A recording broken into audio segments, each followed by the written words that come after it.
Madam, ये वाली साड़ी देखिए। ये वाली आप पर खूब जचेगी। आपको पता है शहर की जानी मानी घराने की औरतें इसी साड़ी की डिमांड करती हैं। आजकल खूब फैशन में है ये साड़ी। अच्छा, वैसे कितने की है ये साड़ी? सिर्फ 25,000 की है मैडम। नहीं नहीं, ये तो ज्यादा हो जाएगा। ठीक ठीक लगाओ। अच्छा ठीक है, आपके लिए 23,000 लगा दूंगी, लेकिन इससे कम नहीं हो पाएगा। अच्छा ठीक है, यही पैक कर दो। वो औरत साड़ी लेकर वहां से चली जाती है। तभी उस शोरूम का मालिक सेठ जयचंद वहां आता है। अरे वाह रूपाली, तुम तो बड़ी तेज हो। सिर्फ 15,000 की साड़ी तुमने उसे 23,000 में बेच दी। ये सब आपसे तो सीखा है मालिक। अच्छा ठीक है, अब दुकान बढ़ाने का समय हो रहा है। ये ले, तो ये 2,500 रुपए रख, तेरा कमीशन। इससे अपने बाबा और छोटी बहन के लिए मिठाई ले जाना। शुक्रिया मालिक। घर लौटते वक्त रूपाली ने ढाबे पर से खाना पैक करवा लिया। साथ ही कुछ मिठाइयाँ लेकर वो घर आ गई। ये सब देख बिस्तर पर बीमार पड़े उसके बाबा ने उससे पूछा, अरे क्या बात है रूपाली, तेरी पगार आज ही तुझे मिल गई क्या, जो ये सब ले आई? अरे नहीं नहीं बाबा, वो तो आज मैंने एक 15,000 की साड़ी एक औरत को 23,000 में बेच दी। इसलिए मालिक ने खुश होकर मुझे 2,500 रुपए कमीशन दे दिए। अरे वाह दीदी, लेकिन आपका दिमाग इतना ही तेज है तो आप खुद की दुकान क्यों नहीं खोल लेती? ऊपर वाले ने चाहा तो जल्द ही वो दिन भी आएगा मेरी बहन, पर इसके लिए बहुत सारे पैसे चाहिए। लेकिन अभी तो ये सब छोड़ और खाने पर ध्यान दे। फिर सभी खाना खाकर सो जाते हैं। घर के सारे काम निपटा कर वो निकल ही रही थी कि तभी वहाँ पर उसका मकान मालिक मदन लाल आ जाता है। रूपाली बिटिया, दुकान जा रही हो क्या? अरे काका आप? हाँ हाँ, बस निकल ही रही थी, लेकिन आपके किराया देने में तो अभी 1 हफ्ता बाकी है ना? अरे बेटा, मैं अभी किराया लेने नहीं आया हूँ। वो क्या है ना, तेरी काकी कब से मुझसे रूठी बैठी है कि उसके लिए नई साड़ी लेकर आऊं। अब मैं तो इस मामले में अनाड़ी हूँ, इसलिए तू ही दुकान से आते आते अपनी पसंद की कोई 2-3 साड़ियाँ ले आना और उसके पैसे किराए के पैसों में से काट लेना। हाँ हाँ काका, ये भी कोई कहने की बात है। मैं अपनी पसंद की कोई अच्छी सी साड़ी ले आऊंगी। ठीक है बेटी, खुश रह। रूपाली का स्वभाव भी ऐसा था कि हर कोई उससे खुश रहता था, लेकिन अब कुछ ऐसा होने वाला था जिससे रूपाली की जिंदगी बदलने वाली थी। कुछ देर बाद रूपाली शोरूम पहुंच जाती है। उसका घर शोरूम के पास था, इसलिए उसकी चाबियां मालिक उसे ही रखने को देते थे। रूपाली सबसे पहले शोरूम आ जाती और वहां झाड़ू लगाकर उसमें पूजा पाठ करके काम शुरू करती। उस रोज भी उसने ऐसा ही किया। पूजा करने के लिए उसने जैसे ही अगरबत्ती जलाई तो उसकी चिंगारी निकल कर एक साड़ी पर पड़ गई। रूपाली आंखें बंद करके पूजा में व्यस्त थी। उसकी आंखें बंद थीं, इतने में उस साड़ी ने आग पकड़ ली और देखते ही देखते पूरी दुकान ने आग पकड़ ली। आग के तपन से रूपाली की आंख खुली तो उसने देखा हर जगह आग फैल चुकी है। वो जल्दी से पानी की बाल्टी लाकर आग पर गिराने लगी, लेकिन वो आग इस कदर फैल चुकी थी कि 1-2 बाल्टियों से कहां बुझने वाली थी। तब शोरूम का मालिक भी वहां गया। फायर ब्रिगेड को बुलाया गया। उसने आते ही सारी आग बुझा दी। अरे कैसे व्यापारी हैं भाई साहब, पूरी दुकान एक लड़की के भरोसे छोड़ दी और देखो अब उसी की वजह से पूरी दुकान में आग लग गई। वैसे आपका कोई इंश्योरेंस तो होगा ना? नहीं नहीं साहब, मेरी दुकान का कोई इंश्योरेंस नहीं है। ये तूने क्या किया रूपाली, मुझे बर्बाद कर दिया, मेरी सारी दुकान जलाकर राख कर दी। तुम सब दुकान वाले कान खोलकर सुन लो, आज के बाद कोई भी इस लड़की को काम नहीं देगा, नहीं तो तुम सबकी दुकान जला देगी ये। रूपाली रोते हुए घर आ गई और सबको सारी बात बताई। ये क्या हो गया बेटिया, अब हम क्या खाएंगे? हाँ दीदी, अब आप क्या नौकरी करोगे पता नहीं, लेकिन आप दोनों चिंता मत करो, मैं जल्दी कोई ना कोई नौकरी ढूंढ ही लूंगी। लेकिन अगले 3 दिन तक जब रूपाली ने घर का किराया नहीं दिया तो तीसरे दिन घर का मकान मालिक वहां आया। काका, जहाँ मैं काम करती थी वहां आग लग गई, इसलिए मैं चाहकर भी उनसे पेमेंट के लिए नहीं कह सकी। मुझे जब पैसे मिल जाएंगे तो मैं आपका किराया भर दूंगी। अरे जा जा, अच्छे से जानता हूँ मैं, वो दुकान सिर्फ तेरी वजह से ही जली है। तेरा मालिक मेरा दोस्त है, मिला था वो मुझे, बेचारा रो रहा था। और मैं ये भी अच्छे से जानता हूँ कि अब तुझे कोई नौकरी नहीं देने वाला। फिर मकान मालिक ने उन्हें घर से निकाल दिया। रूपाली अपने बाबा और छोटी बहन के साथ वहां से चली गई। उस रात वो तीनों भूखे पेट ही सड़क किनारे सो गए। अगले दिन रूपाली काम मांगने निकल गई, लेकिन वो जहाँ भी काम मांगने जाती उसे कोई काम नहीं मिला। फिर चलते चलते वो एक जंगल की तरफ पहुंच गए, जहाँ उसे टूटी फूटी सी झोपड़ी दिखी। बाबा, वो देखो झोपड़ी, चलो हम उसी में चलकर रहते हैं। वो सभी उसी झोपड़ी में चले गए। बाबा, छोटी तुम दोनों यहाँ बैठो, मैं जंगल से कुछ लकड़ियाँ और खाने के लिए कुछ देख कर आती हूँ। वो झोपड़ी का दरवाजा बंद करके जंगल की ओर निकल जाती है। चलते चलते वो थोड़ी दूर आ गई, तभी उसे बाघ के दहाड़ने की आवाज आई। हे भगवान, ये तो किसी बाघ की आवाज लगती है। अगर इसने मुझे खा लिया तो पीछे से बाबा और टिया का ध्यान कौन रखेगा? माँ तो पहले ही चली गई है, अब मैं भी चली गई तो मेरे बाबा और टिया का क्या होगा? वो दोनों बेचारे कल से भूखे पेट इसी उम्मीद से मेरी राह देख रहे होंगे कि मैं उनके लिए कुछ न कुछ लेकर आऊंगी। तभी उसके सामने कहीं से बाघ आकर खड़ा हो जाता है और रूपाली को देखकर उस पर अटैक करता है। लेकिन तभी अचानक से कहीं से दो जादुई सोने चांदी की साड़ी आई और सुरक्षा कवच की तरह उन्होंने रूपाली को चारों ओर से घेर लिया। उस जादुई सोने चांदी की साड़ी से निकलने वाली चमक से बाघ की आंखें चौंधी आ गई और उसे कुछ भी नजर नहीं आया। फिर वो वहां से भाग निकला। फिर साड़ियों ने रूपाली को आजाद कर दिया। मैं तो सही सलामत बच गई, लेकिन आखिर ये चमत्कार हुआ कैसे? क्या ये जादुई साड़ियां हैं? तभी वहां एक देवलोक की अप्सरा प्रकट हुई। ये जादुई सोने चांदी की साड़ी है। वाह, आप तो ऐश्वर्या राय से भी ज्यादा खूबसूरत है।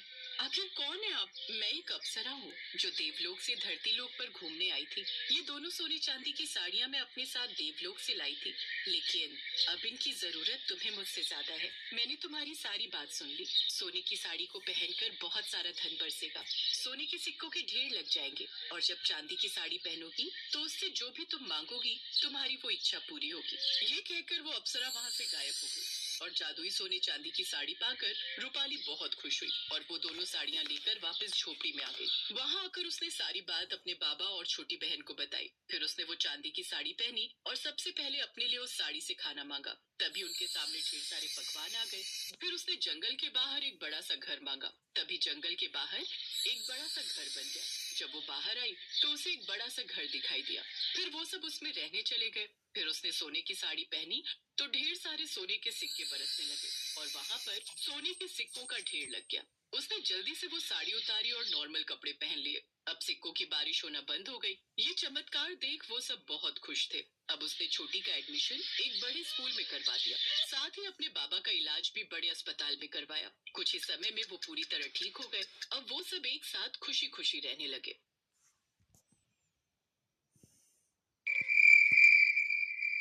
चुड़ैल चंद्रिका की अब उम्र हो चली थी, इसलिए वो चुड़ैलों की रानी को प्रसन्न करने के लिए बहुत तंत्र मंत्र कर रही थी।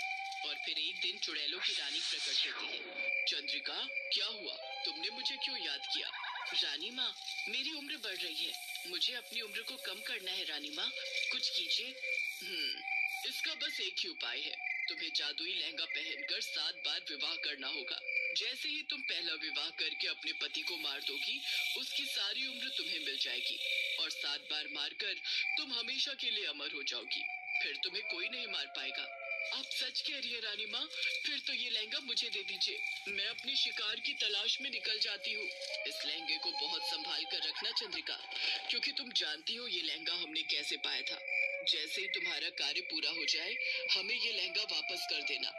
मैं जानती हूँ रानी माँ, मैं इस लहंगे को बहुत संभाल कर रखूंगी और जैसे ही मेरा कार्य पूरा होगा मैं इसे आपको लौटा दूंगी। मैं अपने शिकार के लिए जाती हूँ रानी माँ, आज्ञा दीजिए। चुड़ैलों की रानी से चंद्रिका लहंगा ले लेती है। उस लहंगे में ऐसा जादू था कि जिसे पहनते ही चंद्रिका चुड़ैल से एक सुंदर लड़की के रूप में आ जाती थी, जिसे देखकर कोई भी लड़का शादी के लिए मना ही नहीं कर सकता था। और ऐसा ही हुआ। चंद्रिका ने अपने शिकार फंसाने शुरू कर दिए।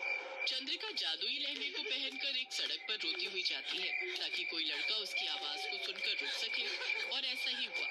सड़क से आशीष नाम का एक लड़का अपनी कार से जा रहा था। चंद्रिका लहंगे में बिल्कुल एक दुल्हन की तरह लग रही थी। आशीष ने अपनी कार को रोका और उससे पूछा, क्या हुआ? आपको कोई परेशानी है? आपको देखकर लग रहा है आप किसी से बचकर भाग रही हैं। एक बदमाश जबरदस्ती मुझसे शादी करना चाहता था। उसने मेरे पिता को भी मार दिया। मुझे बचा लीजिए, मुझे उस बदमाश के साथ नहीं जाना। कोई बात नहीं, तुम घबराओ नहीं। मेरी गाड़ी में बैठ जाओ, मैं शहर की तरफ ही जा रहा हूँ। वहाँ तुम्हें कोई खतरा नहीं होगा। आशीष नाम का वो लड़का चंद्रिका के रूप पर मोहित हो जाता है। अब तक चंद्रिका उसे अपना नाम बता चुकी थी। वो उसे बार बार देखकर मुस्कुरा रही थी, मानो उसने आशीष को सम्मोहित कर दिया हो। चंद्रिका रोने का नाटक करती है। अब मैं कहाँ जाऊंगी? मेरा कोई नहीं है, मुझसे कौन शादी करेगा? अगर मेरी आज शादी नहीं हुई तो वो बदमाश मुझे उठाकर ले जाएगा। मुझे बहुत डर लग रहा है। डरो नहीं चंद्रिका, मैं तुमसे अभी शादी करूंगा। यहीं पास में एक मंदिर है, हम दोनों वहीं चलते हैं। नहीं नहीं, मंदिर में नहीं, कहीं वो मंदिर में भी ना पहुंच जाए। अगर तुम बुरा न मानो तो हम अभी इसी वक्त शादी कर सकते हैं। ये देखो, मेरे पास सिंदूर की डिब्बी है। चंद्रिका, तुम बहुत सुंदर हो, तुमसे तो कोई भी शादी कर सकता है। आशीष चंद्रिका की मांग में सिंदूर भर देता है। अब वो उसकी पत्नी बन चुकी थी, जैसा कि वो चाहती थी। कुछ घंटों बाद आशीष चंद्रिका को लेकर घर पहुंचता है। आशीष शहर में अकेला रहता था। उसके मम्मी पापा दूसरे शहर में रहते थे। आशीष अकेला था, इसलिए चंद्रिका को मौका मिल गया। जैसे ही आशीष उसके पास आता है, वो अपने असली रूप में आ जाती है। चंद्रिका को चुड़ैल के रूप में देखकर आशीष डर जाता है, पर तब तक बहुत देर हो चुकी थी। चंद्रिका आशीष की गर्दन में अपने पंजे घुसा देती है। आशीष मर जाता है और उसकी सारी उम्र चंद्रिका के अंदर आ जाती है और चंद्रिका जवान हो जाती है। अब मुझे दूसरे शिकार की तलाश करनी होगी। ऐसे ही मैं अपने साथों शिकार फंसाकर उन्हें मार दूंगी और शक्तिशाली चुड़ैल बनकर अमर हो जाऊंगी। चंद्रिका सोने के जादुई लहंगे को पहनकर अपने शिकार को मारती रही। धीरे धीरे उसने 5 शिकार मार दिए और अब वो अपने छठे शिकार की तलाश में थी। अब तक जितने भी लोग मारे गए हैं, उन्हें देखकर यही पता चलता है कि कोई ना कोई नई नवेली दुल्हन इन्हें मारती है, पर लूटपाट के लिए तो यह हत्या नहीं की गई। फिर आखिर दुल्हन को क्या चाहिए? किसी ने दुल्हन का हुलिया देखा था? कोई उसके परिवार के लोगों के साथ में था? इंस्पेक्टर साहब, मेरे बेटे को वो रात के अंधेरे में सुनसान सड़क पर मिली थी। बहुत परेशान थी वो और उसे आज ही शादी करनी थी। बस इतना ही पता है। उसने एक सोने का लहंगा पहन रखा था।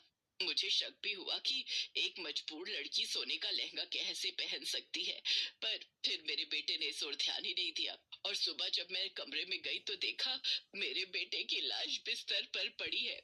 उसकी गर्दन पर पंजों के निशान है। हो ना हो इंस्पेक्टर साहब, वो कोई औरत नहीं, कोई चुड़ैल है। सर, मुझे तो लगता है कि ये उसी दुल्हन का काम है जिसने पहले भी काफी जगह दूल्हों को शादी के बाद मारा है। तभी इंस्पेक्टर अर्जुन के मोबाइल पर एक फोन आता है। हेलो, कौन? चेतन, क्या हुआ? चेतन, तेरी आवाज इतनी दर्द भरी क्यों है? अर्जुन, मेरे दोस्त, मेरे साथ धोखा हुआ है। वो चुड़ैल सोने के लहंगे में, वो चुड़ैल उसने उसने मेरे साथ धोखे से शादी की और मुझे मार मार चेतन, चेतन, हेलो। मैं उस सोने के लहंगे वाली चुड़ैल को जिंदा नहीं छोड़ूंगा। इंस्पेक्टर अर्जुन अपने दोस्त चेतन के घर पहुंचता है। चेतन की माँ का रो रो कर बुरा हाल था। तभी वहाँ पर एक बहुत ही बूढ़े तांत्रिक बाबा आते हैं। बेटा, इससे पहले कि चुड़ैल चंद्रिका अपना 7वां और आखिरी शिकार मार दे, उससे पहले ही तुम्हें उसे पकड़ना होगा। आप कौन है महाराज? बेटा, मैं चंद्रिका का पिता हूँ। चंद्रिका को शुरू से ही काली शक्तियों और मंत्रों के साथ खेलने की आदत थी। वो बचपन से ही गलत कार्य कर रही थी। कई बार मेरे टोकने पर भी उसने मेरी बात नहीं सुनी और एक दिन उसने एक निर्दोष बच्चे को मारना चाहा। मजबूरन मुझे अपनी शक्तियों से चंद्रिका को समाप्त करना पड़ा।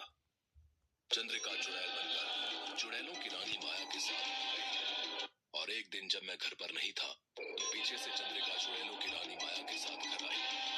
चंद्रिका की माँ ने उसे बहुत रोकने की कोशिश की, पर चंद्रिका एक बेटी नहीं थी, वो तो एक चुड़ैल बन गई थी।